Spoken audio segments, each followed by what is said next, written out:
PM Shri fund വാങ്ങാനുള്ള സംസ്ഥാന സർക്കാർ തീരുമാനം ഭരണപക്ഷത്തും പ്രതിപക്ഷത്തും ഭിന്നതയുണ്ടാക്കിയിരിക്കുകയാണ്.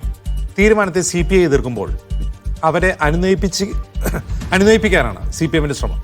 തീരുമാനത്തെ KC വേണുഗോപാൽ എതിർക്കുമ്പോൾ അതിനെന്താ കാശ് കിട്ടില്ല എന്നാണ് VD സതീശന്റെ ചോദ്യം. NEP-യിൽ LDF-ന്റെ നയം എന്താണ്? കോൺഗ്രസിന് ഇക്കാര്യത്തിൽ നയമുണ്ടോ? സ്വാഗതം സ്പെഷ്യൽ എഡിഷനിലേക്ക്. നമ്മുടെ ബാധ്യതയായ കോൺഗ്രസ് വക്താവ് സോയ ജോസഫ്, ഇടതു നിരീക്ഷകൻ BN അസ്കർ, രാഷ്ട്രീയ നിരീക്ഷകൻ ദാമോദർ പ്രസാദ് എന്നിവർ. ആദ്യം BN അസ്കറിലേക്ക്. അസ്കർ, അതിശക്തമായി എതിർത്ത ഒരു നയം മാത്രമാണ്, നിയമമൊന്നുമല്ല, ഒരു നയം. ആ നയം ഏതാനും കോടി രൂപ ലഭിക്കാൻ വേണ്ടി ആ നയം മാറ്റുകയാണ്. NEP എന്ന് പറയുന്നത് കേന്ദ്ര സർക്കാരിൻ്റെ ഒരു നയമാണ്. അതിനെ എതിർക്കുക എന്നുള്ളത് ഒരു രാഷ്ട്രീയ നിലപാടാണ് സംസ്ഥാന സർക്കാരിനെ സംബന്ധിച്ച്. ആ നയം മാറ്റുമ്പോൾ അതിന് കൃത്യമായ രാഷ്ട്രീയ വിശദീകരണം CPM നൽകിയോ?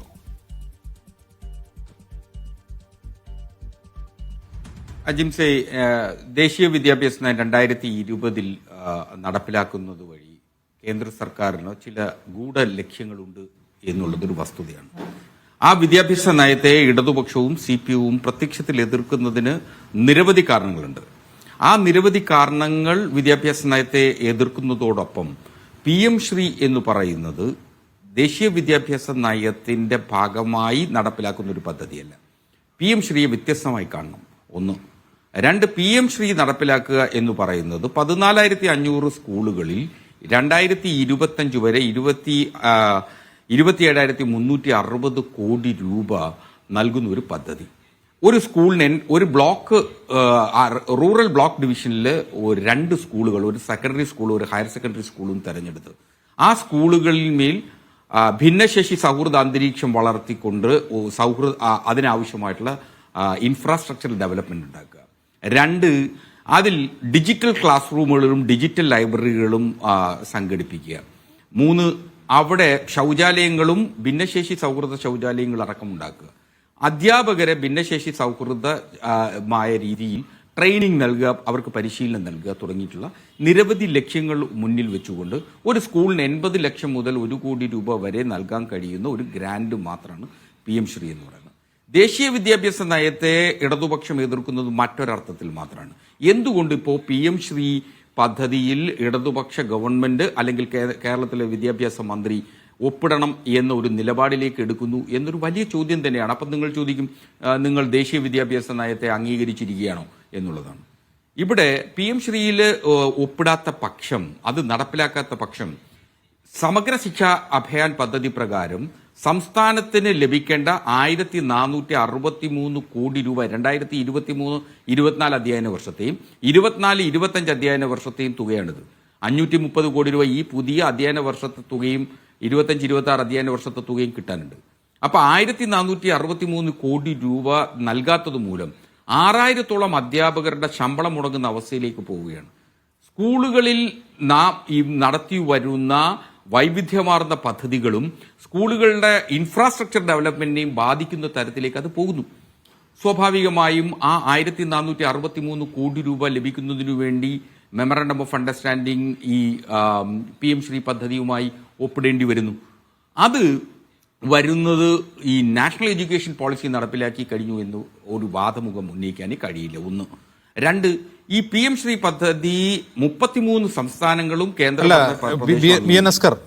നാഷണൽ എഡ്യൂക്കേഷൻ പോളിസി, ദേശീയ വിദ്യാഭ്യാസ നയത്തെ കേരളം എതിർത്തത് എന്ത് കാരണം ചൂണ്ടിക്കാട്ടിയാണ്? അല്ല, അതിലേക്ക് ഞാൻ വരാം. നമുക്ക് PM ശ്രീ പദ്ധതിയിൽ ഇതുവരെ ധാരണാപത്രം ഒപ്പിടാതിരുന്നത് എന്തുകൊണ്ട് കൂടിയാണെന്ന് കൂടി അങ്ങ് വിശദീകരിക്കുമായിരിക്കും. എന്തുകൊണ്ടാണ് ഇതുവരെ ഒപ്പിടാതിരുന്ന ഈ സർക്കാരിന്റെ അവസാന കാലത്ത് അതിന് വഴങ്ങേണ്ടി വരുന്നത് എന്തുകൊണ്ടാണ്? അല്ല, അതൊരു നിർബന്ധിതമോ അല്ലെങ്കിൽ ഒരു തരത്തിൽ സമ്മർദ്ദങ്ങളുടെ അടിസ്ഥാനത്തിലോ ചെയ്യേണ്ടി വന്നു പോകുന്ന, അതായത് കേന്ദ്രത്തിന്റെ സമ്മർദ്ദത്തിന് സംസ്ഥാന സർക്കാർ വഴങ്ങിയെന്നാണ് അസ്കർ പറയുന്നത്. കേന്ദ്രത്തിന്റെ തീരുമാനമാണ്, നിയമവിരുദ്ധമായ, നിയമപ്രകാരമല്ലാത്ത ഒരു സമ്മർദ്ദത്തിന് അങ്ങനെ സംസ്ഥാനം വഴങ്ങുന്നു. അല്ല, നിശ്ചയമായി അങ്ങനെ തന്നെ വേണം ഇപ്പൊ അനുമാനിക്കാനും കരുതാനും. കാരണം എന്ന് വെച്ച് കഴിഞ്ഞാൽ നമുക്ക് ലഭിക്കേണ്ട 1,463 കോടി രൂപ ലഭിക്കുന്നില്ല. നമ്മുടെ ദൈനംദിന നമുക്ക് തരാനുള്ള പണം, ഒരു നിമിഷം അസ്കർ, നമുക്ക് സമഗ്ര ശിക്ഷാ അഭിയാൻ പദ്ധതിയുടെ ഭാഗമായി നമുക്ക് ലഭിക്കാനുള്ള പണം അത് ഏതെങ്കിലും തരത്തിലുള്ള ഗ്രാന്റ് അല്ല, ഔദാര്യമല്ല, അത് നമ്മുടെ അവകാശമാണ്, നമ്മുടെ നികുതി പണമാണ്. അപ്പോൾ അത് തരാതിരിക്കുന്നത് ഏതെങ്കിലും നിയമപരമായ കാര്യത്തിൻ്റെ പേരിലല്ല, ലീഗലി ബൈൻഡ് ആയിട്ടുള്ള ഒരു കാര്യത്തിൻ്റെ പേരിൽ എല്ലാവരും നമുക്ക് പണം തരാതിരിക്കുന്നത്. സമാനമായ അനുഭവം തമിഴ്നാടിനുണ്ടായപ്പോൾ തമിഴ്നാട് സുപ്രീം കോടതി പോയി. സുപ്രീം കോടതിയിൽ ഒരു പൊതുതാൽപര്യ ഹർജി വന്നു. ഈ NEP എല്ലാ സംസ്ഥാനങ്ങളും നിർബന്ധമായിട്ട് നടപ്പാക്കാൻ നിർദ്ദേശിക്കണമെന്ന് പറഞ്ഞു. പോയി പണി നോക്കാൻ പറഞ്ഞു സുപ്രീം കോടതി. അത് കേന്ദ്രത്തിൻ്റെ ഒരു നയമാണ്, സംസ്ഥാനങ്ങളുടെ മേൽ ലീഗലി ബൈൻഡിങ് അല്ല. അപ്പോൾ ലീഗലി ബൈൻഡിങ് അല്ലാത്ത ഒരു കാരണത്തിൽ നമുക്ക് ലഭിക്കാനുള്ള, നമുക്ക് അവകാശപ്പെട്ട പണം തരാതിരിക്കുമ്പോൾ നമ്മൾ സമ്മർദ്ദത്തിന് വഴങ്ങുകയാണ് വേണ്ടത്, ഫൈറ്റ് ചെയ്ത് വാങ്ങുകയാണ് വേണ്ടത്? അല്ല അജിംസി, നമുക്കിപ്പോൾ നിയമപരമായിട്ട് പല കാര്യങ്ങളും, ഇപ്പോൾ ഉദാഹരണത്തിന് ബില്ലുകൾ ഒപ്പിടുന്നത് ഗവർണർമാരും പ്രസിഡന്റും ഒക്കെ ഒപ്പിടുന്നത് സംബന്ധിച്ച് നമ്മൾ സുപ്രീം കോടതിയിൽ ഹർജി നൽകിയിരുന്നു. ആ ഹർജിയുടെ അവസ്ഥ നമുക്കറിയാം.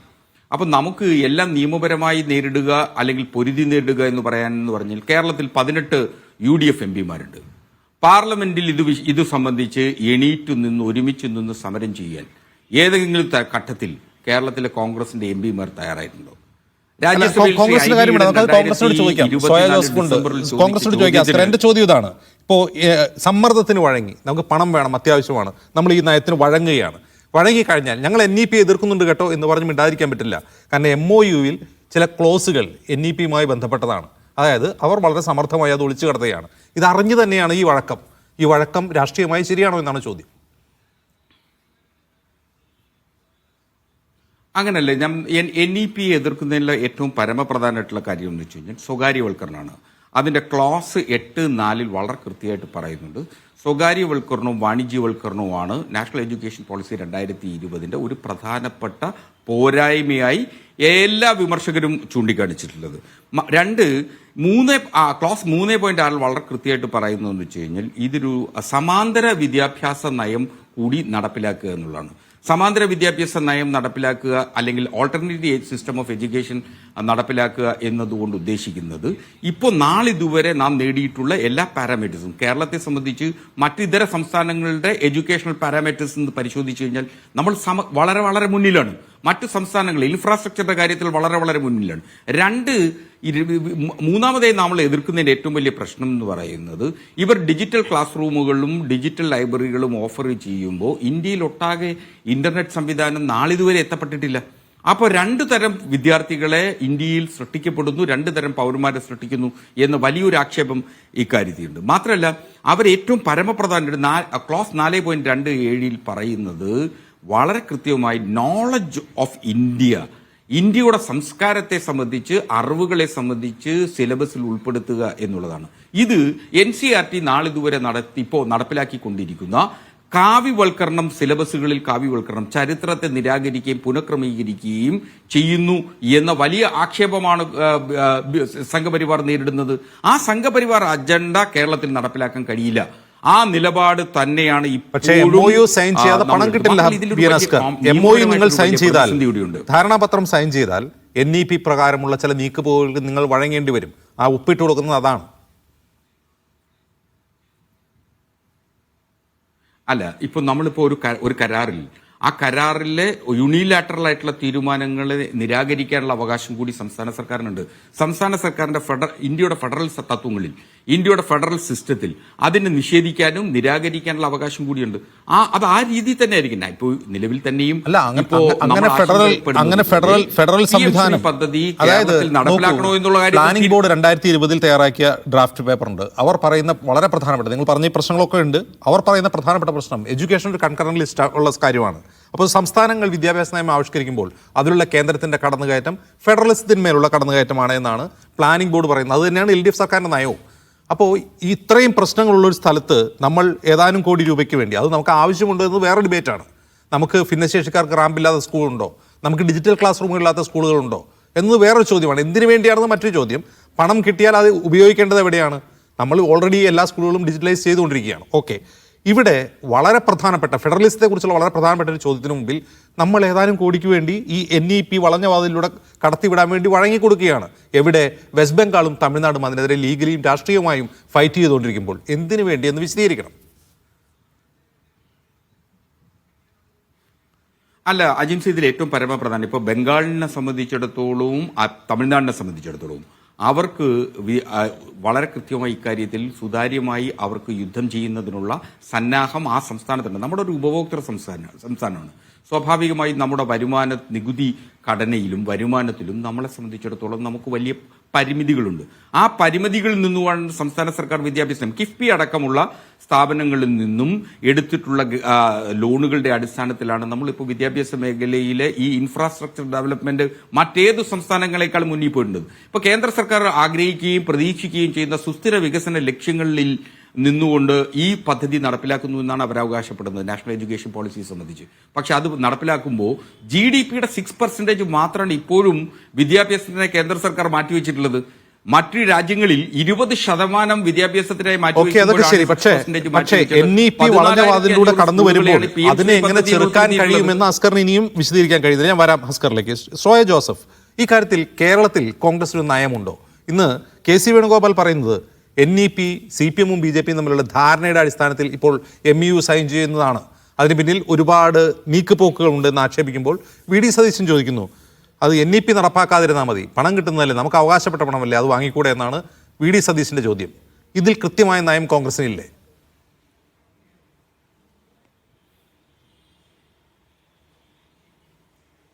തീർച്ചയായും കോൺഗ്രസിനെ സംബന്ധിച്ച് വളരെ കൃത്യമായിട്ടുള്ള നയം ഇതിലുണ്ട് എന്നുള്ള കാര്യത്തിൽ യാതൊരു സംശയവും നിങ്ങളെ സംബന്ധിച്ച് ഉണ്ടാകില്ല എന്നുള്ളത് തന്നെയാണ് ഞാൻ മനസ്സിലാക്കുന്നത്.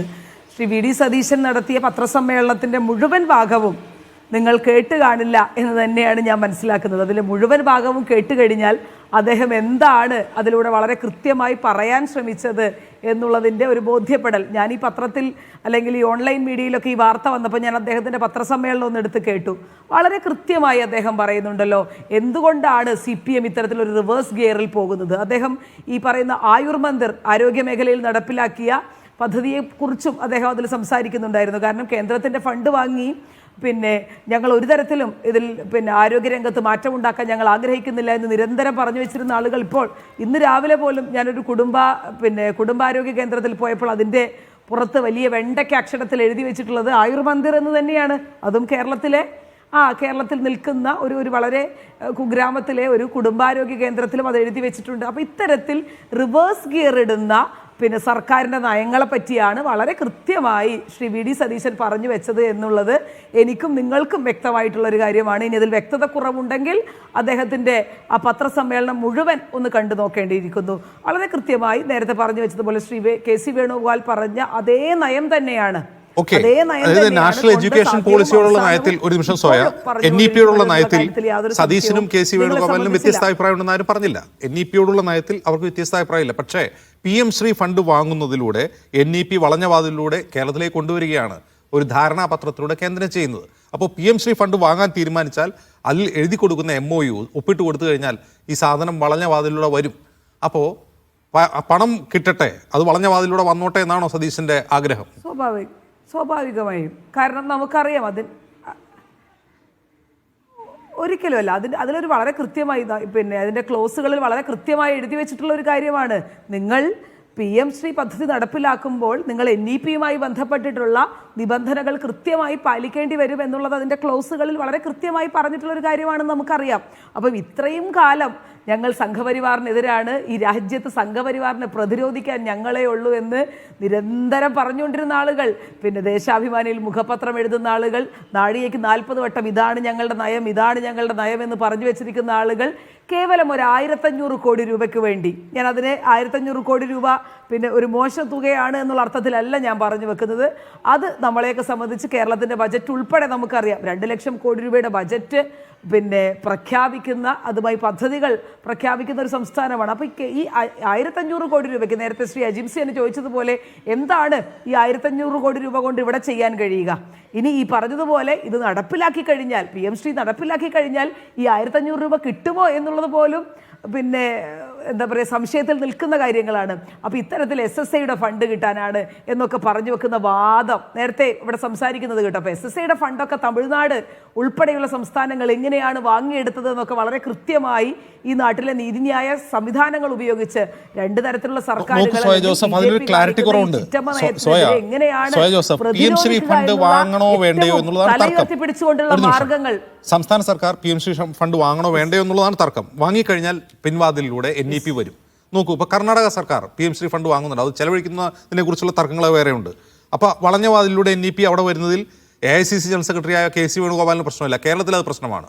സതീശനാകട്ടെ നമുക്ക് MOU സൈൻ ചെയ്യാം, NEPയെ എതിർത്താൻ മതിയല്ലോ എന്നാണ് പറയുന്നത്. അപ്പോൾ ഇതിൽ പ്രായോഗിക രാഷ്ട്രീയത്തിൽ നയപരമായൊരു തീരുമാനം എടുക്കുന്നതിൽ വ്യക്തത കുറവുണ്ട് കോൺഗ്രസിന്.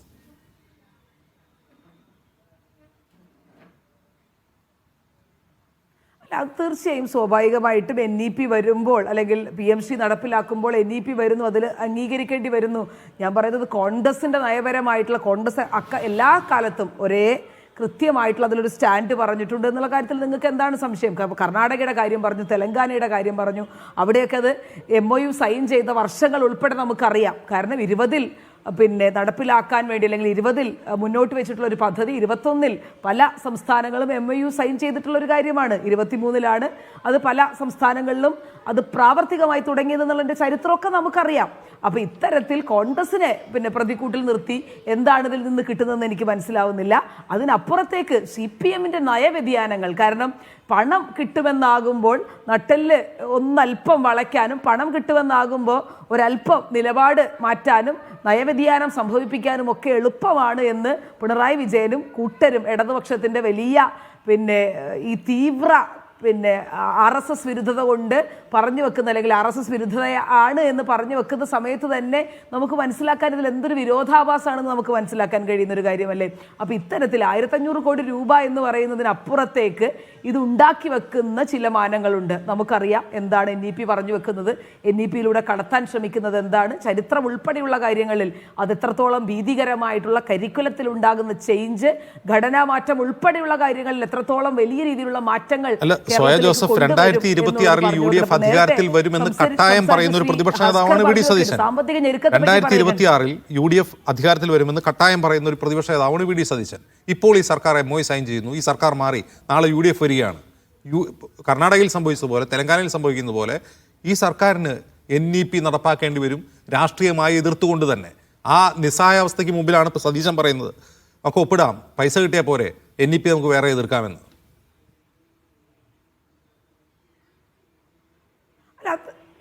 അല്ല, അത്തരത്തിൽ ശ്രീ VD സതീശൻ പറയുന്നതിനനുസരിച്ച് മുന്നോട്ട് പോകുന്ന ഒരു ഗവൺമെൻറ് ഒന്നും അല്ലല്ലോ കേരളം ഭരിക്കുന്നത്.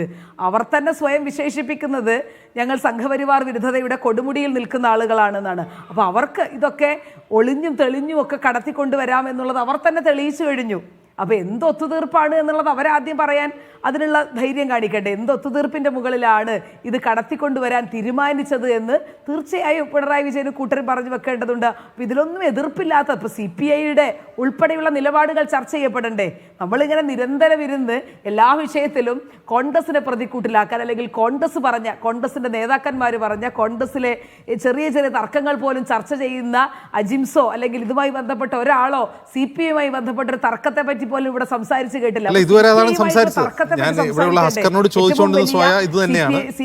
കോൺഗ്രസിന്റെ നിലപാടിലെ ക്ലാരിറ്റിക്ക് വേണ്ടിയാണ് ഞാൻ സോയയിലേക്ക് വരാം. ശ്രീ ദാമോദർ പ്രസാദ്, ഇവിടെ ലീഗലി ബൈൻഡിങ് അല്ലാത്ത ഒരു നയത്തിന്റെ പേരിൽ, ആ നയത്തോട് തമിഴ്നാട്, വെസ്റ്റ് ബംഗാൾ പോലുള്ള സംസ്ഥാനങ്ങൾ അതിശക്തമായി രാഷ്ട്രീയമായും നിയമപരമായും പോരാടി നിൽക്കുന്നു. അതേസമയം ഈ നയത്തെ മുൻപേ തന്നെ മിക്കവാറും ഇപ്പോൾ BJP സർക്കാരിൻ്റെ മാത്രമല്ല കോൺഗ്രസ് സർക്കാരിൻ്റെ കാലത്തെ പോലും വിദ്യാഭ്യാസ നയങ്ങളെ അണുവിട നിരീക്ഷിച്ച് വിമർശിച്ചു വരുന്നവരാണ് കേരളത്തിലെ സർക്കാരുകൾ. കേരളത്തിൽ ഈ NEPയെ അതിരൂക്ഷമായി പഠിച്ച് അതിനെ വിമർശിച്ചിട്ടുണ്ട്. അതിലെ ഫെഡറൽ തത്വങ്ങളുടെ ലംഘനം മുതൽ ചരിത്രങ്ങൾ തിരുത്തിയെഴുതുന്ന മുതൽ വിദ്യാഭ്യാസത്തിൻ്റെ കാവ്യവൽക്കരണം മുതൽ സ്വകാര്യവൽക്കരണം മുഴുവൻ കാര്യങ്ങളെയും LDF സർക്കാർ എതിർത്തിട്ടുണ്ട്. അവസാനം കുറച്ച് ഫണ്ടിന് വേണ്ടി, അങ്ങനെയാണെങ്കിൽ ഈ വയനാട് ദുരിതാശ്വാസത്തിന് വേണ്ടി ഫണ്ടിന് വേണ്ടി നമ്മൾ നിയമപരമായി പോരാടിയിട്ടുണ്ട്, കോടതിയിൽ പോയിട്ടുണ്ട്, രാഷ്ട്രീയമായി പോരാടിയിട്ടുണ്ട്. ഈ ഒരൊറ്റ കാര്യത്തിൽ വളരെ പെട്ടെന്നൊരു വഴക്കം, മെയ് വഴക്കം, അതെങ്ങനെ സാധിക്കുന്നു? അതെങ്ങനെ വിശദീകരിക്കാൻ കഴിയും LDFന്? LDFന് അത് വിശദീകരിക്കാൻ പറ്റുന്നില്ല എന്നുള്ള മനസ്സിലാക്കണം. ഒരു പക്ഷേ ഇവിടെ ഹസ്കർ ഉൾപ്പെടെയുള്ള ആൾക്കാർക്ക് ചില തെറ്റിദ്ധാരണ ഉണ്ട്, അതൊന്നും തിരുത്തണം.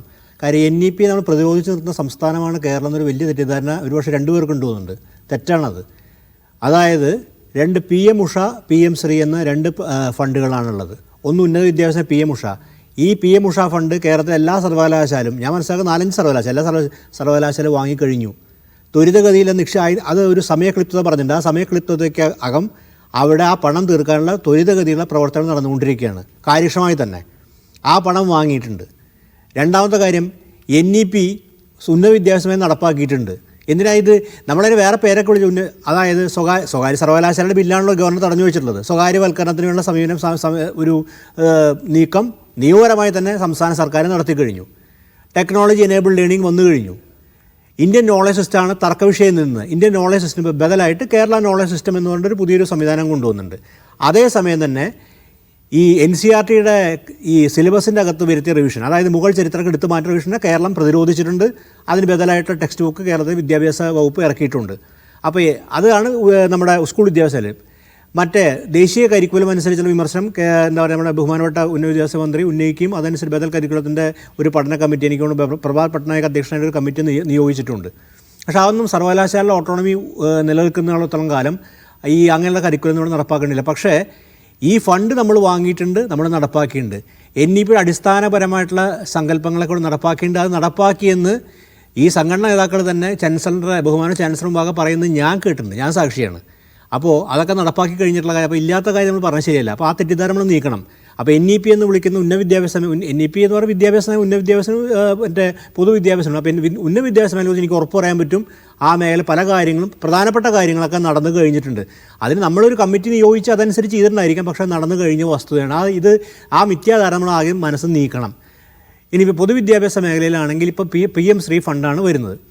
അതിന് മുമ്പിൽ തർക്കം എന്ന് പറഞ്ഞാൽ ആദ്യകാലത്ത് ഐഡിയോളജിക്കൽ അതിനെ എതിർക്കുന്ന പേരിലാണ് ആ പണം വാങ്ങാതിരുന്ന വളരെ വ്യക്തി CPM അതിനെ ഒപ്പോസ് ചെയ്തിരുന്നു.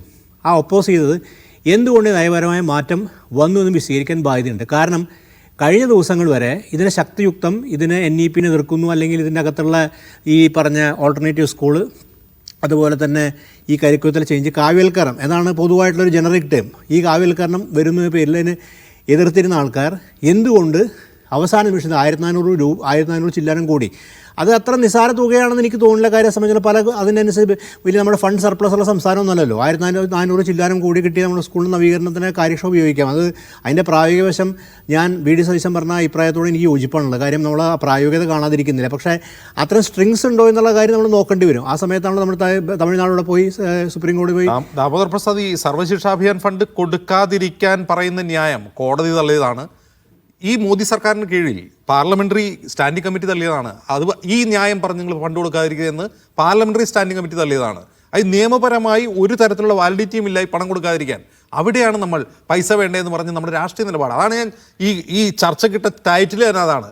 ഇടത് നയത്തിന് എന്താണ് വില? 1400 കോടിക്ക് വിൽക്കാൻ കഴിയുന്നതാണോ ഇത്? അതെ. അപ്പോൾ ഇടത് നയത്തിൻ്റെ ഈ വ്യതിയാനം എന്ന് പറയുന്നത് കഴിഞ്ഞ ദിവസം വരെ ഈ പ്രോജക്റ്റിനെ നഖശികാന്ത് എതിർക്കുകയും അതിന് രാഷ്ട്രീയം എതിർക്കുകയും ചെയ്ത സമയത്താണ് ഈ മാറ്റം. പക്ഷേ നമ്മൾ NEPയെക്കുറിച്ച് നമ്മുടെ ക്ലാരിറ്റി നമുക്ക് വേണം. NEP നമ്മൾ നടപ്പാക്കിയിട്ടില്ല, വളരെ അതിനെ ചെറുത്ത് നിൽക്കുന്നുള്ള തെറ്റിദ്ധാരണൊന്നും നമുക്ക് ഉണ്ടാവുന്നത്ര ശരിയില്ല. കാര്യം 4 ഇയർ UG നടപ്പാക്കിയില്ലേ, അത് NEPയുടെ പദ്ധതിയുടെ ഭാഗമല്ലേ. അപ്പോൾ അങ്ങനെയുള്ള കാര്യങ്ങൾ നമ്മുടെ ദേശീയ ഒരു സംവിധാനത്തിനകത്ത് ഭാഗമായിട്ട് മാറിക്കഴിഞ്ഞിട്ടുണ്ട്. പക്ഷേ ഇവിടെ പ്രധാനപ്പെട്ട കാര്യം എന്ന് പറയുന്നത് ഈ നയവ്യതിയാനം. ഈ നയവ്യതിയാനം മറ്റ് ജനങ്ങളെ ബോധിപ്പിക്കുന്നതിന് മുമ്പാണ് പ്രധാനപ്പെട്ട ഘടകകക്ഷിയും ഒരു ഇടതുപക്ഷ പാർട്ടി, ഇപ്പോൾ അതിൻ്റെ അകത്ത് NCP ഉണ്ട്, പല പാർട്ടികളും ഉണ്ട്, ഈ വലതുപക്ഷ സ്വഭാവമുള്ള പാർട്ടികളൊക്കെ അതിൻ്റെ അകത്തുണ്ട്. ആ പാർട്ടികളൊന്നും അല്ല അതിന് ഉന്നയിച്ചിട്ടുള്ളത്. കമ്മ്യൂണിസ്റ്റ് പാർട്ടിയെ CPI എന്ന് പറയുന്നത് ഒരു സഹോദര പാർട്ടിയെ കമ്മ്യൂണിസ്റ്റ് സഹോദര പാർട്ടിയും അതിൻ്റെ അകത്ത് പ്രധാനപ്പെട്ട ഇടതുപക്ഷ പാർട്ടിയും കൺവിൻസ് ചെയ്തിട്ടില്ല. അതിൻ്റെ സംസ്ഥാന സെക്രട്ടറിയാണ് ഈ വന്ന് എതിരഭിപ്രായം പറയുന്ന കാര്യം ഇത് വാങ്ങാൻ പറ്റില്ല. അത് വളരെ എന്താ കടുപ്പിച്ച് തന്നെയാണ് പറയണത്. നിസ്സാരമായിട്ട് ഇതിലൊരു അപേക്ഷാ സ്വരത്തിലോ അല്ലെങ്കിൽ തന്നെ വിയോജിപ്പ് രേഖപ്പെടുത്തല്ല, ഒരു കാരണവശാലും വാങ്ങാൻ പറ്റില്ല. അപ്പോൾ രാഷ്ട്രീയമായ CPI ഒരു വിയോജിപ്പ് രേഖപ്പെടുത്തി. എന്തടിസ്ഥാനത്തിൽ? പ്രത്യശാസന അടിസ്ഥാനത്തിൽ, ഒരു ധനപാടിൻ്റെ അടിസ്ഥാനത്തിൽ വിയോജിപ്പ് രേഖപ്പെടുത്തിയിരിക്കുന്നു. അതിന് അതോടൊപ്പം എനിക്ക് അങ്ങോട്ട് ഒരു കാര്യം കൂടി ചോദിക്കാൻ, ഞാൻ ഇടപെടുകയല്ല. ഇപ്പോൾ PM ഉഷ പദ്ധതി സർക്കാർ അംഗീകരിച്ച് നടപ്പാക്കുന്നു, സർവകലാശാലയിൽ നടപ്പാക്കുന്നുണ്ട്. ഒന്നും കാണാതെ ഇപ്പോൾ NEP നടപ്പാക്കാൻ കഴിയില്ല, സർവകലാശാലയ്ക്ക് ഓട്ടോണമി ഉള്ളിടത്തോളം കാലം എന്ന് പറയുന്നു. അങ്ങനെ വെറുതെ PM ഉഷ NEP നടപ്പാക്കണ്ട, ഞങ്ങൾ കുറച്ച് ഫണ്ട് തരാം എന്ന് കേന്ദ്രം കരുതുമോ? അവരുടെ ചരട് അതിലുണ്ടാകില്ലേ? അല്ല, സർവകലാശാല ഓട്ടോണമി സംരക്ഷിക്കുക എന്നുള്ള പ്രധാനപ്പെട്ട കാര്യം. അതിൻ്റെ പുറത്ത് പല തർക്കങ്ങളും നിലനിൽക്കുന്നുണ്ടെങ്കിലും സർവകലാശാല ഓട്ടോണമിക്ക് സിലബസിൻ്റെ അകത്തൊന്നും കാര്യമായിട്ട് അങ്ങനെ ഇടപെടാൻ പറ്റില്ല. അങ്ങനെ ഇടപെടുന്ന എനിക്ക് തോന്നില്ല. മാത്രമല്ല ഇപ്പോൾ തന്നെ UGCയുടെ കരിക്കുലത്തിനെതിരെ കേരള സംസ്ഥാനം ഒരു കമ്മിറ്റി രൂപീകരിച്ചിട്ടുണ്ട്. പ്രഭാത് പട്നായിക്കാണ് എൻ്റെ അധ്യക്ഷൻ എനിക്ക് തോന്നുന്നു കമ്മിറ്റി രൂപീകരിച്ചത്. അത് കേരള സർവകലാശാല സ്വയംഭരണം നമ്മൾ എത്രമാത്രം രാഷ്ട്രീയവൽക്കരിക്കാതെ സ്വയം നിലനിർത്താൻ സാധിക്കും എന്നുള്ള പ്രധാനപ്പെട്ട കാര്യമാണ്. അതിൻ്റെ അപ്പുറത്തേക്കൊന്നും കടന്നു വരാനുള്ള സാധ്യത വളരെ കുറവാണ്. സർവകലാശാല കാര്യത്തിൽ പൊതുവിദ്യാഭ്യാസ മേഖലയിലും അതിനും നമ്മൾ കാര്യം ഇപ്പോൾ NCERT ടെക്സ്റ്റുകൾക്ക് ബദലായി ടെക്സ്റ്റ് ഇറക്കി. അതിന് വിശദാംശങ്ങളിലേക്ക് നമ്മൾ പോകേണ്ടി വരും. എങ്ങനെയാണ് അതിൻ്റെ അകത്ത് പ്രധാനപ്പെട്ട കാര്യം എന്നുണ്ടെങ്കിൽ ഇത് NEP-യുടെ ഞങ്ങൾ അംഗീകരിക്കുന്നില്ല എന്ന് പറഞ്ഞുകൊണ്ട് എന്നാൽ NEP ഞങ്ങൾക്ക് ഈ പ്രത്യേകമായിട്ട് അംഗീകരിക്കേണ്ടി വരുന്നു പറഞ്ഞാൽ അതെന്താണെന്നുള്ള കാര്യം ഒരു കൺവിൻസിങ് അല്ല. അതെന്തുകൊണ്ടെന്നുള്ള കാര്യം വിശദീകരിക്കാൻ ബാധ്യതയുണ്ട്. കാരണം എന്തുകൊണ്ടാണെന്ന് വെച്ചിട്ടുണ്ടെങ്കിൽ ജനങ്ങളെ മാത്രമല്ല പ്രധാനപ്പെട്ട ഘടകകക്ഷിയായിട്ട് CPI പിളർന്നുണ്ടായതാണല്ലോ CPM. എന്ത് CPI എന്നൊക്കെ ചോദിക്കുന്നത് എന്ത് അടിസ്ഥാനരഹിതമായിട്ട് വർത്തമാനങ്ങളാണ് അതൊക്കെ. ഒരു മര്യാദകേട് ഒരു മുന്നണിയുടെ വലിയേട്ടനാണ് സമ്മതിച്ചു. ബീഹാറിലല്ലെങ്കിലും കേരളത്തിലാണ്. ബീഹാറിൽ പോയാൽ നേരെ തിരിച്ചാണ് സ്ഥിതി. അങ്ങനെ ചോദിക്കുന്ന ഒരു മര്യാദകേടിൻ്റെ അകത്തില്ലേ കാര്യം. ഇതൊരു എന്താ പറയുക ഒരു കൂട്ടുത്തരവാദിത്തത്തിൻ്റെയും ഒരു കൂട്ടുകക്ഷി സംവിധാനമാണല്ലോ. അപ്പോൾ പരസ്പര ധാരണയോടുകൂടിയുള്ള അപ്പോൾ ഒരു വിമർശനം ഉന്നയിക്കും, ആ വിമർശനം കേൾക്കുകയും ആ വിമർശനം മറുപടി പറയുകയും ചെയ്യുന്ന ശേഷം വളരെ അഹങ്കാരത്തോടുകൂടി ഏത് CPI എന്നൊക്കെ ചോദിക്കുന്നത് അത് കാണിക്കുന്നത് ഈ ധാർഷ്ട്യം തന്നെയാണ്. ഈ ജനങ്ങൾ ഇപ്പോൾ ആര് ചോദിച്ചാലും ഈ മറുപടി തന്നെ ഉണ്ടാവുക. നിങ്ങളെന്തിനാണ് ചോദിക്കാൻ, ഞങ്ങൾക്ക് ഇഷ്ടമാണ്. അപ്പോൾ അത് എന്തുകൊണ്ട് അങ്ങനെ ചോദിക്കേണ്ടി വരുന്നത്? കൃത്യമായൊരു ഉത്തരവുണ്ടായിരുന്നെങ്കിൽ, കൃത്യമായി കൺവിൻസിങ് ഉത്തരവുണ്ടായി തീർച്ചയായിട്ടും ബിനോയ് വിശ്വത്തെയും LDF-നെയും മറ്റ് ഘടകകക്ഷി CPI കൺവിൻസ് ചെയ്യാൻ സാധിക്കും. അപ്പോൾ അങ്ങനെ കൺവിൻസ് ചെയ്യാനുള്ള ഒരു കാര്യമില്ല. മാത്രമല്ല നമുക്ക് അറിയാത്തൊരു കാര്യം ഒരുപക്ഷെ ബഹുമാനപ്പെട്ട ഹസ്കർ ശ്രദ്ധിച്ചിട്ടുണ്ടാവും. MAVB-യുടെ കാര്യം അഖിലേന്ത്യാ സെക്രട്ടറിയും ഇതിൻ്റെ അകത്ത് തൻ്റെ വ്യത്യസ്ത അഭിപ്രായം രേഖപ്പെടുത്തിയിട്ടുണ്ട്. അദ്ദേഹം ഇത് സ്വീകരിക്കുന്നതിനെക്കുറിച്ച് ഇപ്പോഴും സംശയമാണ് രേഖപ്പെടുത്തിയിട്ടുള്ളത്. നമ്മുടെ വിദ്യാഭ്യാസ മന്ത്രി കാണിക്കുന്നു, അല്ലെങ്കിൽ മന്ത്രിസഭയിൽ മറ്റംഗങ്ങളോ അല്ലെങ്കിൽ MV ഗോവിന്ദ മാഷോ കാണിക്കുന്ന തരത്തിലുള്ള ഒരു സമീപനമല്ല അഖിലേന്ത്യാ സെക്രട്ടറി അഭിപ്രായത്തിൽ വരുന്നത്. അദ്ദേഹത്തിനെ സംബന്ധിച്ചുള്ള സംശയം നിൽക്കുന്നുണ്ട്. അപ്പോൾ ഈ ഒരു കാര്യം അപ്പോൾ ഇത് എന്തുകൊണ്ട് ഈ പെട്ടെന്ന് 1400 ചില്ലുവാനും കൂടിയെ സംബന്ധിച്ചിടത്തോളം കിട്ടുന്നതിൻ്റെ കാര്യത്തിൽ പെട്ടെന്ന് ഇനി ഈ നിശ്ചിത ഇപ്പോൾ നേരത്തെ ഹസ്കർ സൂചിപ്പിച്ച വളരെ പ്രധാനപ്പെട്ട കാര്യമാണ്. കാരണം കഴിഞ്ഞ 2 ഗഡുക്കളാണ് കിട്ടുന്നത്. ഈ ഒരു എഫക്റ്റീവ് ടൈം, ഈ ഗവൺമെൻറ് എഫക്റ്റീവ് ടൈം എത്രയുണ്ട്? ഒരു 6-7 മാസം ഉണ്ടാവും. കാര്യം ഇലക്ഷനൊക്കെ കുറേ സമയത്ത് പല കാര്യങ്ങളും നടത്തിയെടുക്കാൻ പറ്റില്ല. ഇതിൻ്റെ അകത്ത് എന്ത് നടപ്പാക്കാനാണ് ഈ പൈസ വെച്ച് ചെയ്യാൻ പോകുന്നത്? അപ്പോൾ എന്തുകൊണ്ടാണ് ഈ പണം ഈ വരാൻ പോകുന്ന ഫണ്ട് ഇതിന് തന്നെയാണ് വിനിയോഗിക്കപ്പെടാൻ പോകുന്ന കാര്യങ്ങളൊക്കെ നമ്മൾ ആലോചിക്കേണ്ടതുണ്ട്. കാര്യം സംസ്ഥാന സർക്കാർ അവസാന ഘട്ടം ഈ പണത്തിൻ്റെയൊക്കെ ധാരാളം ആവശ്യമുള്ള കാര്യം കൂടി കാലഘട്ടം കൂടിയാണ്. അപ്പോൾ എന്തടിസ്ഥാനത്തിലാണ് ഈ വാങ്ങാൻ സ്വീകരിച്ചത്, എന്താണ് ഈ നയപര വ്യതിയാനത്തിൻ്റെ അടിസ്ഥാനം എന്നുള്ള കാര്യം കൂടി കൺവിൻസ് ചെയ്യാൻ ചുരുങ്ങിയ പക്ഷം സ്വന്തം പ്രധാനപ്പെട്ട ഘടകകക്ഷിയും സ്വന്തം പാർട്ടിക്കകത്ത് തന്നെയുള്ള ഇപ്പോൾ MAVB പോലെ ആൾക്കാർ അങ്ങനെ അതിനകത്ത് ഇടതുപക്ഷ രാഷ്ട്രീയത്തിൽ ഉറച്ചു നിൽക്കുന്നുണ്ടാവും. സംഘടനക്കാരും ഈ തികച്ചും സംഘടനാ രാഷ്ട്രീയത്തിൻ്റെ അടിസ്ഥാനം മാത്രം. അപ്പോൾ അനുഭാവികൾ ഒരുപാട് പേരുണ്ടാവും. അവർക്കൊരു പ്രത്യയശാസന ക്ലാരിറ്റി കൊടുക്കാൻ ബാധ്യത. കാര്യം അവരാണല്ലോ തെരഞ്ഞെടുപ്പിൽ നിങ്ങൾ പിന്തുണയ്ക്കേണ്ടത്. ആ ഒരു ക്ലാരിറ്റി കുറവ് ഇതിനകത്ത് വ്യക്തമായിട്ട് ആ ക്ലാരിറ്റി നൽകാൻ ബാധ്യതയുണ്ട്, വിശദീകരിക്കാനും ബാധ്യതയുണ്ട്. എന്തുകൊണ്ട് ഈ മാറ്റമാണോ അല്ലെങ്കിൽ ഇന്ന കാര്യങ്ങളിൽ ഞങ്ങൾ ഈ NEP-യുടെ ഇത്തരം ക്ലോസ് അംഗീകരിക്കുന്നില്ല, അത് അംഗീകരിക്കാതെ തന്നെ ഞങ്ങൾ ഈ പണം വാങ്ങാൻ തയ്യാറാണ് എന്ന് പറയാമല്ലോ. അത് പറയാനും സാധിക്കുന്നില്ല. അപ്പോൾ ആ വ്യക്തതയുണ്ട്. ബഹുമാനപ്പെട്ട അസ്കർ തന്നെ ഇതിനകത്ത് ചില ക്ലോസിനെ ചൂണ്ടിക്കാണിച്ചു. ഇപ്പോൾ ഇന്ത്യനൈസേഷൻ ഓഫ് നോളജൊക്കെ വന്നിട്ട് അത് ഏത് നിലയ്ക്കാണ് നമ്മൾ സ്കൂൾ മേഖലയിൽ എങ്ങനെയാണ് അതിൻ്റെ ചില അടിസ്ഥാന ക്ലോസുകളുണ്ട്. ഇപ്പോൾ നിങ്ങൾ അതിനെക്കുറിച്ച് ഡോക്യുമെൻറ്റ്സ് വായിച്ചാൽ കാണാൻ പറ്റും. CPM വിയോജിക്കുന്നത് എന്തുകൊണ്ടാണ് കൃത്യമായ ക്ലോസിൻ്റെ അടിസ്ഥാനത്തിലാണ്. ആ ക്ലോസ് എടുത്തുകൊണ്ട് തന്നെ നമ്മുടെ ശിവൻകുട്ടി മന്ത്രിക്ക് വിശദീകരിക്കാമല്ലോ. ബഹുമാനപ്പെട്ട വിദ്യാഭ്യാസ മന്ത്രിക്ക് ഇന്ന ക്ലോസുകളിലാണ് ഞങ്ങൾക്ക് വിയോജിപ്പെടുന്നത് എല്ലാവർക്കും അറിയുന്ന കാര്യം. ആ ഡോക്യുമെൻറ്റ്സ് നിങ്ങൾക്ക് നെറ്റ് സെർച്ച് ചെയ്താൽ കിട്ടും. ആ ക്ലോസിൽ ഞങ്ങളുടെ അഭിപ്രായം ഇതാണ് എന്ന് വ്യക്തമായ കാര്യം. MOU ഒപ്പിടുമ്പോൾ ആ ക്ലോസുകൾക്ക് അനുബന്ധമായിട്ട് ഒപ്പിടുന്നത് അത് വ്യക്തമാക്കാൻ നമുക്ക് പറ്റുന്നില്ല. ചില ഇടതുപക്ഷ ഗവൺമെൻറ്റിന് പറ്റുന്നില്ല. പക്ഷേ അതേസമയം ഞാൻ ഈ കാര്യം കൂടി അടിവരായിട്ട് പറയാം. NEP-യെക്കുറിച്ച് നമ്മൾ തെറ്റിദ്ധാരണ വേണ്ട. NEP നമ്മൾ നടപ്പാക്കിയിട്ടുണ്ട്. നമ്മളത് NEP-യുടെ പേരിലായിരിക്കും, പക്ഷേ അതിൻ്റെ അടിസ്ഥാനപര സ്വഭാവങ്ങൾ നടപ്പാക്കിയിട്ടുണ്ട്. NEP നടപ്പാക്കിയെന്ന് തന്നെ പല ആൾക്കാരും ഞാൻ പറയുന്നത് തന്നെ കേട്ടിട്ടുണ്ട്. മൂന്നാമത്തെ കാര്യം വെച്ചിട്ടുണ്ടെങ്കിൽ PM ഉഷ ഫണ്ട്, അതായത് ഉന്നത വിദ്യാഭ്യാസങ്ങളിൽ PM ഉഷ ഫണ്ടും മറ്റത് PM ശ്രീയാണ്. PM ഉഷ ഫണ്ട് നമ്മൾ വാങ്ങിയിട്ടുണ്ട്. ഇതൊരു വസ്തുതയാണ്, നിങ്ങൾക്ക് പരിശോധിക്കാവുന്ന കാര്യമാണ്. ശരി, ഞാൻ മടങ്ങി വരാം അതിഥികളിലേക്ക് വളരെ പെട്ടെന്ന് ഇടവേളയ്ക്ക് ശേഷം. അതിഥികളിലേക്ക് തിരികെ. ശ്രീ BN അസ്കർ, ഈ PM ഉഷ ഫണ്ട് കേരളത്തിലെ യൂണിവേഴ്സിറ്റികൾ വാങ്ങിയിട്ടുണ്ട്, NEP ഈ യൂണിവേഴ്സിറ്റി നടപ്പാക്കിയിട്ടുണ്ടെന്ന് ദാമോദർ പ്രസാദ് പറയുന്നത് എനിക്കൊരു പുതിയ അറിവായിരുന്നു. അപ്പോൾ PM ഉഷ ഫണ്ടിൻ്റെ MOUവിൻ്റെ കൂടെയുള്ള ഗൈഡ് ലൈനിൽ വളരെ വളരെ വ്യക്തമായി പറയുന്നൊരു കാര്യമാണ്. National education policy 2020 is a guiding force in preparing the base for PM Usha.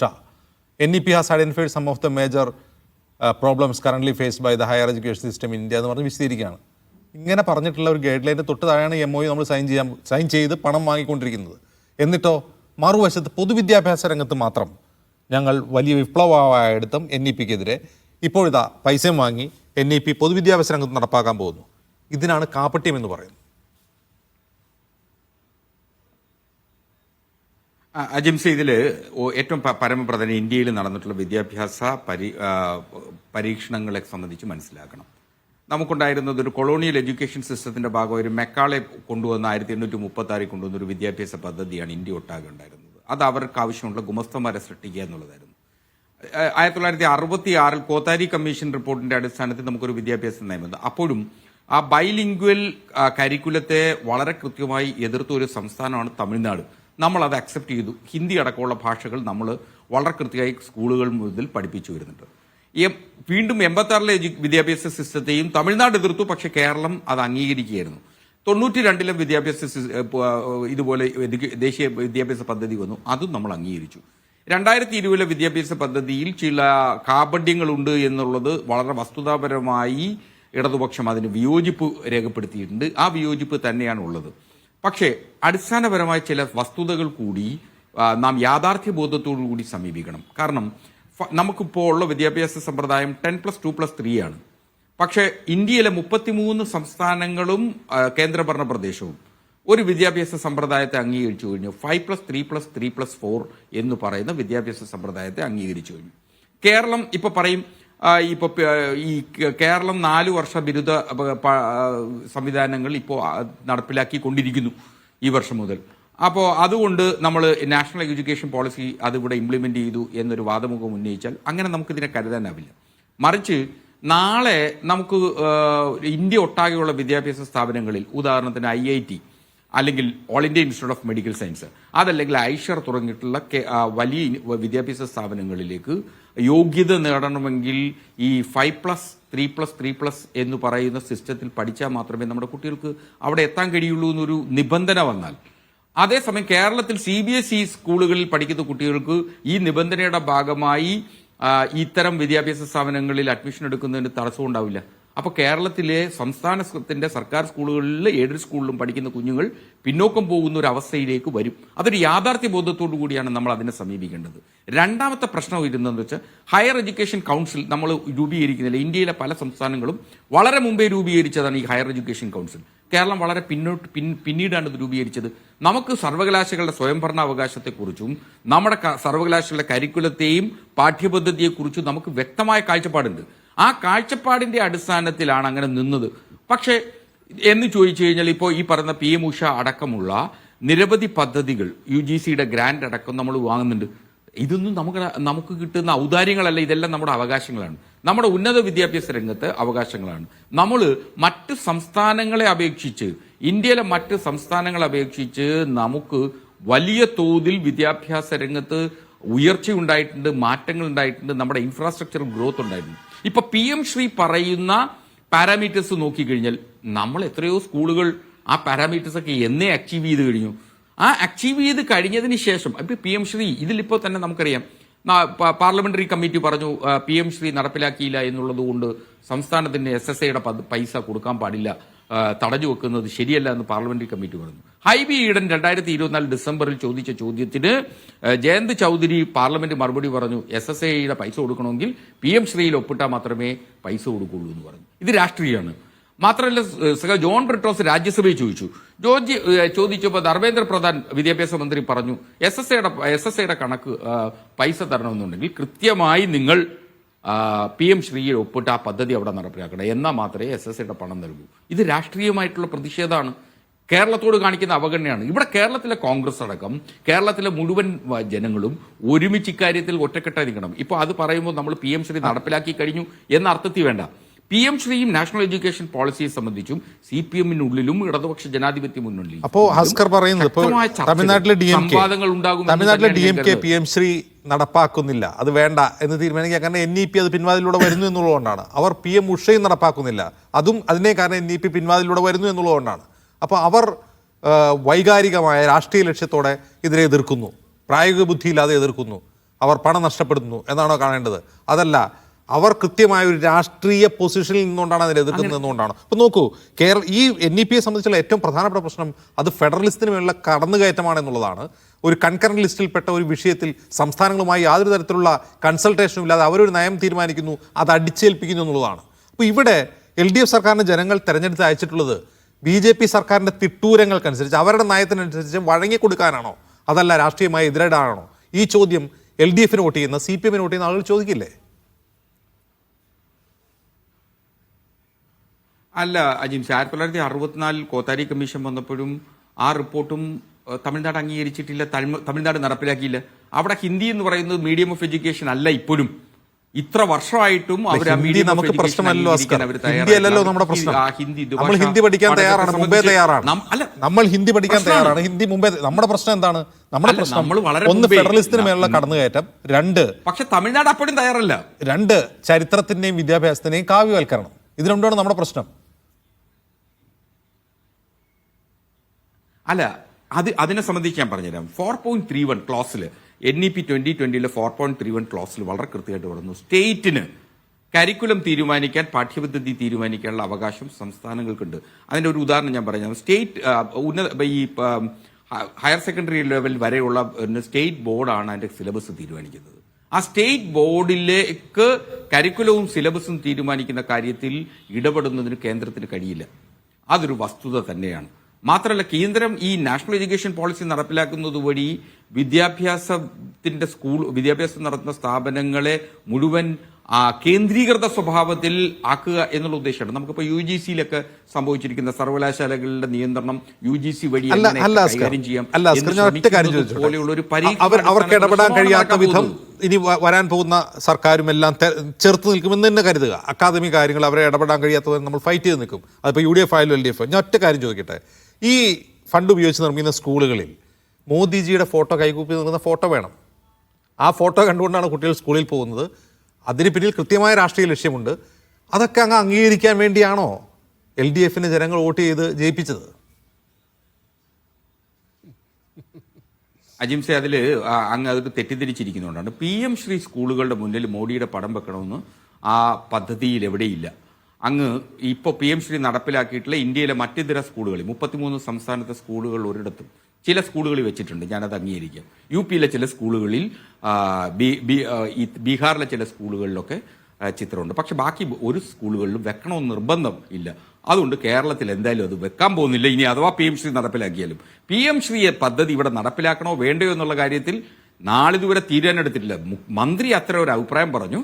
പക്ഷേ LDFനുള്ളിൽ കാര്യം CPIയെ സംബന്ധിച്ചിടത്തോളം അത്തരം ഒരു എതിർപ്പുണ്ട്. CPI എല്ലാ കാലത്തും ഇടതുപക്ഷ വ്യതിയാനങ്ങൾ നടക്കുന്ന ഘട്ടത്തിൽ ഇടതുപക്ഷ വ്യതിയാനങ്ങൾക്കെതിരെ ശബ്ദമുയർത്തിയിട്ടുള്ള ഒരു രാഷ്ട്രീയ പ്രസ്ഥാനമാണ് CPI. അത് ഇപ്പോൾ സഖാവ് ബിനോയ് വിശ്വത്തിന്റെ കാലഘട്ടത്തിലായാൽ പോലും അദ്ദേഹത്തിനും ശക്തമായ അഭിപ്രായം പറയാനുള്ള സ്വാതന്ത്ര്യമുണ്ട്. ആ സ്വാതന്ത്ര്യം കേൾക്കാനുള്ള മനോഭാവവും CPMനും ഉണ്ട് എന്നുള്ളതാണ് വസ്തുത. നാഷണൽ എഡ്യൂക്കേഷൻ പോളിസി നടപ്പിലാക്കില്ല അസ്കർ. അതുകൊണ്ടാണോ ഏത് CPI എന്ന് ഗോവിന്ദ മാഷ്? നിങ്ങൾ ഇങ്ങനെ ഏതെങ്കിലും വാക്കും വരിയും ഗോവിന്ദ മാഷ് പറഞ്ഞതിന്റെ ഏതെങ്കിലും വാക്കും വരി എടുത്തിട്ട് അതൊരു അരാഷ്ട്രീയ ചോദ്യമാണ് എന്ന അർത്ഥത്തിൽ അങ്ങനെ വ്യാഖ്യാനിക്കേണ്ടതില്ല. ഗോവിന്ദ മാഷ് അതിന് മൊത്തം കണ്ടക്സിലേക്ക് എടുക്കുക. CPIക്ക് പറയാനുള്ള അഭിപ്രായം മുന്നണിക്കുള്ളിൽ പറയാം എന്നുള്ളതിന്റെ അർത്ഥം കൂടി അതിനെ കാണുക. CPI മൈക്ക് ഉപയോഗിച്ച് മാധ്യമങ്ങൾക്ക് മുമ്പിൽ പറയേണ്ടതല്ല ഇത്തരം വിഷയങ്ങൾ എന്ന അഭിപ്രായം ഗോവിന്ദ മാഷ്.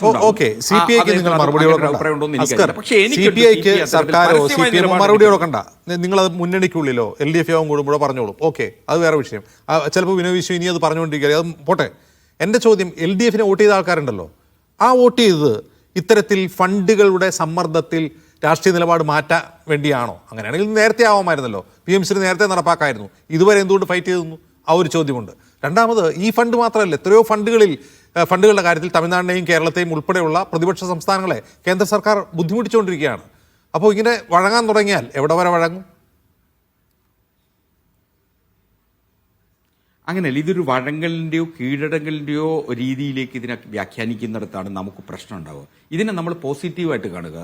ശിവൻകുട്ടി എന്നെ പറഞ്ഞത് ഇന്ന് പ്രതിപക്ഷ നേതാവ് ഞാൻ 2020 കൊണ്ടുവന്നതാണ് NEP. അങ്ങനെയല്ല, ഞാൻ എന്നേ ചെയ്യാമായിരുന്നു. ഇപ്പൊ എപ്പോഴേ സ്കൂളുകൾ പണിത് കഴിയാമായിരുന്നു. അപ്പൊ ഇതുവരെ ചെറുത്ത് നിന്ന് എന്തിനാണ്? ഇപ്പൊ നയം മാറ്റുന്നത് എന്തിനാണെന്നാണ് ചോദ്യം. അതും ഈ സർക്കാരിന്റെ അവസാന കാലത്ത്.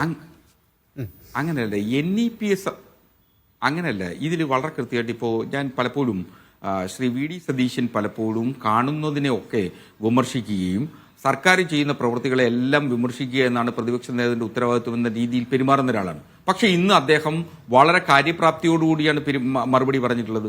അദ്ദേഹം ഒരു ഉത്തമവനായിട്ടുള്ള പ്രതിപക്ഷ നേതാവ് എന്ന നിലയിലേക്ക് ഉയർന്നു വർത്താനം പറഞ്ഞ അപൂർവം ചില സന്ദർഭങ്ങളിലൊന്നാണ് ഇന്ന്. അദ്ദേഹം പറഞ്ഞു, പണത്തിന്റെ കാര്യമാണല്ലോ, നാഷണൽ എഡ്യൂക്കേഷൻ പോളിസി നടപ്പിലാക്കുന്നത് സംബന്ധിച്ച് നമുക്ക് വ്യത്യസ്ത അഭിപ്രായം പറയാം. പക്ഷെ പണം വാങ്ങുന്ന കാര്യത്തിൽ PM ശ്രീയിലൂടെ കിട്ടേണ്ട പണം ലഭിക്കുന്ന, സംസ്ഥാനത്തിന് കിട്ടേണ്ട അർഹമായ പണം ലഭിക്കുക എന്നുള്ളതിനെ സ്വാഗതാർഹമായിട്ടുള്ള കാര്യമായിട്ട് അദ്ദേഹം പറയുന്നു എന്നത് തന്നെ ഒരു വലിയ കാര്യമാണ്. അപ്പൊ അദ്ദേഹം പോലും ആ കാര്യത്തിൽ കൺവിൻസ്ഡ് ആണെന്ന് ഇക്കാര്യത്തിൽ പണം നമുക്ക് ലഭിച്ചേ മതിയാകൂ. അതുകൊണ്ട് നമ്മൾ അടിയുറവ് പറഞ്ഞു, നമ്മുടെ ഐഡിയോളജി മൊത്തം പോയി, പ്രത്യയശാസ്ത്രമാകെ തകരാറിലായി എന്ന രീതിയിൽ തന്നെ വ്യാഖ്യാനിക്കേണ്ട കാര്യമുണ്ടോ എന്ന് എനിക്ക് സംശയമുണ്ട്. നിയമപരമായി നമുക്ക് ലഭിക്കേണ്ട പണം വയനാട് ദുരന്തത്തിൽ ആളുകൾ മണ്ണിനടിയിൽ കിടക്കുമ്പോൾ പോലും തരാത്തൊരു സർക്കാർ, ആ സർക്കാർ വേറൊരു വിഷയത്തിൽ നമുക്ക് പണം തരുമ്പോൾ അത് രണ്ട് കൈ നീട്ടി പണമല്ലേ എന്ന് കരുതി മേടിക്കുന്നതിൽ ഒരു തരത്തിലുള്ള രാഷ്ട്രീയ അധാർമികതയും CPM തോന്നേണ്ടതില്ലേ? അല്ല അജിംസി, ഇതിനകത്ത് രാഷ്ട്രീയ ധാർമ്മികതയോ പൊളിറ്റിക്കൽ കറക്റ്റ്നസിന്റെ ഒന്നുമല്ല പ്രശ്നം. നമ്മളെ സംബന്ധിച്ച് വിലപേശലിനുള്ള ശക്തി കേരളത്തെ സംബന്ധിച്ചിടത്തോളം ഈ 20 നമ്മൾ യാഥാർത്ഥ്യ ബോധത്തോട് കാണുന്നു. കേരളത്തെ സംബന്ധിച്ച് 20 MP മാത്രമേ കോൺട്രിബ്യൂട്ട് ചെയ്യാൻ കഴിയൂ. അതിനി എങ്ങനെയൊക്കെ കോൺട്രിബ്യൂട്ട് ചെയ്ത് LDF-നൊപ്പം നിന്നാലും UDF-നൊപ്പം നിന്ന് 20 MP കോൺട്രിബ്യൂട്ട് ചെയ്താലും അവർക്കറിയാം. പക്ഷെ നമുക്കൊരു 50 MP ഒരു സംസ്ഥാനമായിരുന്നെങ്കിൽ നിശ്ചയമായും നമുക്ക് അതിൻ്റെ ഒരു വിലപേശലിന്റെ സ്വാതന്ത്ര്യമുണ്ട്. തമിഴ്നാടിനൊക്കെ പറ്റുന്ന പല മുന്നണി സംവിധാനത്തിലും തമിഴ്നാടിന് ലഭിച്ചിട്ടുള്ള ഏറ്റവും വലിയ ആനുകൂല്യം അതാണ്. അവർക്ക് വിലപേശനുണ്ട്. ആന്ധ്ര, ഇപ്പൊ തെലങ്കാന ഒക്കെ അവർക്കും വിലപേശൻ. ആ 50ന്റെ കൂടെ 20 ചേർത്ത 70ആയി. എന്തുകൊണ്ടാണ് ഈ വിഷയത്തിൽ തമിഴ്നാടിന്റെയും വെസ്റ്റ് ബംഗാളിന്റെയും രാഷ്ട്രീയ പൊസിഷനോടൊപ്പം നിൽക്കാൻ കേരളത്തിന് സാധിക്കാത്ത? ഒരുമിച്ച് നിന്നാൽ ചിലപ്പോൾ കിട്ടും. അത് അതിലും വലിയ തിരിച്ച് സമ്മർദ്ദമായി മാറും അത്. അങ്ങനെയല്ല. നമുക്കിപ്പോ മറ്റ് സംസ്ഥാനം, ഇപ്പൊ ഇന്ത്യ ബ്ലോക്കിൽ ഉള്ള എല്ലാ മുഖ്യമന്ത്രിമാരെയും ഒരുമിച്ച് നിർക്കുക, പ്രതിപക്ഷ മുഖ്യമന്ത്രിമാരെ എല്ലാവരും ഒരുമിച്ച് നിർക്കുക. വലിയ തോതിൽ അതിനുള്ള ശ്രമം കഴിഞ്ഞ 9 കൊല്ലത്തിനിടയിൽ ഇടതുപക്ഷം എടുത്തിട്ടുണ്ട് എന്നുള്ളത് അങ്ങേക്ക് കൂടി അറിയാവുന്നില്ല. നമുക്ക് സമീപകാല ചരിത്രം പരിശോധിച്ചാൽ കേന്ദ്ര സർക്കാരുമായി എത്ര കോൺഫ്രണ്ടേഷനാണ് ഇക്കാര്യങ്ങളിൽ, പല കാര്യങ്ങളിൽ കോൺഫ്രണ്ടേഷൻ നടത്തിയിട്ടുണ്ട്. നാം എത്ര വട്ടം കോടതികളിൽ പോയി. ചൂരൽമല മുണ്ടക്കൈ ദുരന്തത്തെ തുടർന്ന് നാം കോടതിയെ സമീപിക്കേണ്ടി വന്നു. നാം ബാങ്കുകൾ എഴുതി തള്ളുന്നതുമായി പണം വായ്പാ കുടിശ്ശിക എഴുതി തള്ളുന്നതുമായി ബന്ധപ്പെട്ട് നമുക്ക് കോടതിയെ സമീപിക്കേണ്ടി വന്നു. എല്ലാ കാര്യത്തിനും നമുക്ക് കോടതിയെ സമീപിക്കേണ്ടി വരുന്നു എന്നുള്ള ഒരു വസ്തുത തന്നെയാണ്. ആ വസ്തുതയ്ക്കിടയിലൂടെയാണ് PM ശ്രീ എന്ന് പറയുന്നതല്ല നമ്മുടെ മുന്നിലെ വിഷയം. നമ്മുടെ മുന്നിലെ വിഷയം എന്ന് പറയുന്നത് SSAയുമായി ബന്ധപ്പെട്ട് നമുക്ക് ലഭിക്കേണ്ട തുകയാണ്. അതൊരു ചെറിയ തുകയല്ല കേരളത്തെ സംബന്ധിച്ചിടത്തോളം. നമ്മുടെ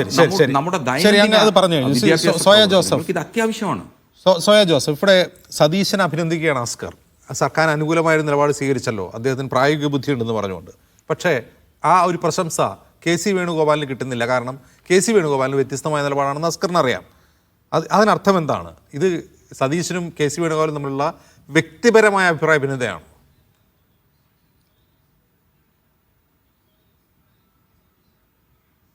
അല്ല, സതീശനുള്ള അഭിനന്ദനമൊക്കെ അവിടെ ഇരിക്കട്ടെ. ഇപ്പം നേരത്തെ പറഞ്ഞു വെച്ചതുപോലെ ഇപ്പം ശ്രീ അസ്കർ പറഞ്ഞു വെക്കുന്നതനുസരിച്ച് ഈ PM ശ്രീ പദ്ധതിക്ക് ഒരു പ്രശ്നമില്ലായിരുന്നു എന്നാണ് നമുക്ക് മനസ്സിലാക്കാൻ കഴിയുന്നത്. ഇപ്പം സതീശൻ പറഞ്ഞതുകൊണ്ടോ ശ്രീ KC വേണുഗോപാൽ പറഞ്ഞതുകൊണ്ടല്ലല്ലോ ഇതിവിടെ നടപ്പിലാക്കാൻ പോകുന്നത്. ഞാൻ നേരത്തെ പറഞ്ഞതുപോലെ അദ്ദേഹം പറഞ്ഞു വെക്കുമ്പോൾ ഇപ്പോൾ ഒരു പ്രശ്നമില്ല. ജിംസിനോട് തിരിച്ചു ചോദിക്കുകയാണ്, എന്താണ് കരിക്കുലത്തിൽ സർക്കാർ ഇടപെടില്ല, ഫോട്ടോ വെക്കണ്ട, പിന്നെ എന്തുകൊണ്ട് ഇത്ര ഉന്നതമായിട്ടുള്ളൊരു പദ്ധതിയായിരുന്നെങ്കിൽ എന്തുകൊണ്ടാണ് ഇതിന് തടയിട്ടത് എന്ന് കൂടി പറഞ്ഞു വെക്കണ്ടേ? ശ്രീ ദാമോദർ പ്രസാദ് പറഞ്ഞതുകൊണ്ട് ഇത് കൺവിൻസ് ചെയ്യിക്കാനുള്ള ഏറ്റവും വലിയ ഉത്തരവാദിത്തം ഇവരെ സംബന്ധിച്ചില്ലേ? എന്തുകൊണ്ടാണ് അത്തരത്തിലൊരു ഉത്തരവാദിത്തം നിർവഹിക്കാൻ അവർക്ക് കഴിയാത്തത്? ഇതിലൊരു പ്രശ്നമില്ലായിരുന്നെങ്കിൽ, നേരത്തെ ചോദിച്ചതുപോലെ ഒരു പ്രശ്നമില്ലാത്തൊരു പദ്ധതിയായിരുന്നെങ്കിൽ എത്ര എളുപ്പത്തിൽ ഇത് നടപ്പിലാകുമായിരുന്നു. ഇപ്പോൾ ഉന്നത വിദ്യാഭ്യാസം, ഇപ്പോൾ ശിവൻകുട്ടി ഇപ്പോൾ മന്ത്രി പറയുന്നത് അദ്ദേഹത്തെ നമ്മൾ അദ്ദേഹത്തെ ഒന്ന് പരിഗണിക്കണം. കാരണം സർക്കാരിൻ്റെ സമസ്ത മേഖലകളിലും ഇതുപോലെ പണം വാങ്ങിയുള്ള ഏർപ്പാടുകൾ നടന്നു കഴിഞ്ഞു. അതിപ്പോൾ ഉന്നത വിദ്യാഭ്യാസ മേഖലയെ സംബന്ധിച്ച് ശ്രീ ദാമോദർ പ്രസാദ് പറഞ്ഞതുമായി ബന്ധപ്പെട്ട് വളരെ കൃത്യമായി എല്ലാ തരത്തിലും പറഞ്ഞു വെക്കേണ്ട എല്ലാ ബോധ്യങ്ങളും ഉത്തരവാദിത്തങ്ങളും ഒക്കെ ഏറ്റെടുത്തുകൊണ്ടുള്ള എല്ലാ സംവിധാനങ്ങളും ഇവിടെ നടപ്പിലാക്കി കഴിഞ്ഞു, ആരോഗ്യ മേഖലയിൽ നടപ്പിലാക്കുന്നു. അപ്പോൾ ശ്രീ ശിവൻകുട്ടി ചിന്തിക്കുമ്പോൾ ഇത് എന്തുകൊണ്ട് പൊതുവിദ്യാഭ്യാസ രംഗത്ത് എന്തുകൊണ്ട് എനിക്ക് മാത്രം ഇത് ചെയ്യാൻ കഴിയുന്നില്ല, അല്ലെങ്കിൽ എനിക്ക് മാത്രം ഫണ്ട് വരുത്താൻ കഴിയുന്നില്ല എന്നുള്ളൊരു തോന്നലിൽ നിന്നാണ് അദ്ദേഹം ഇത് പറഞ്ഞു വെക്കുന്നത്. അപ്പം നേരത്തെ ശ്രീ അജിംസ് ചോദിക്കുന്നത് കേട്ടു, എന്താണ് ഇതൊരു ഒരു CPMന്റെ ഒരു പൊളിറ്റിക്കൽ എത്തിക്സിനെ പറ്റി, രാഷ്ട്രീയ ധാർമ്മികതയില്ലേ? അപ്പോൾ അത്തരം ചോദ്യമൊന്നും ഈ അവസാന നിമിഷത്തിൽ CPMനോടോ CPMന്റെ ഭാഗമായി നിൽക്കുന്ന ആളുകളോടൊന്ന് ചോദിച്ചു കളയരുത്. കാരണം കഴിഞ്ഞ 9 വർഷമായിട്ടുള്ളൊരു U-ടേൺ പൊളിറ്റിക്സിൻ്റെ ഭാഗമാണിതും.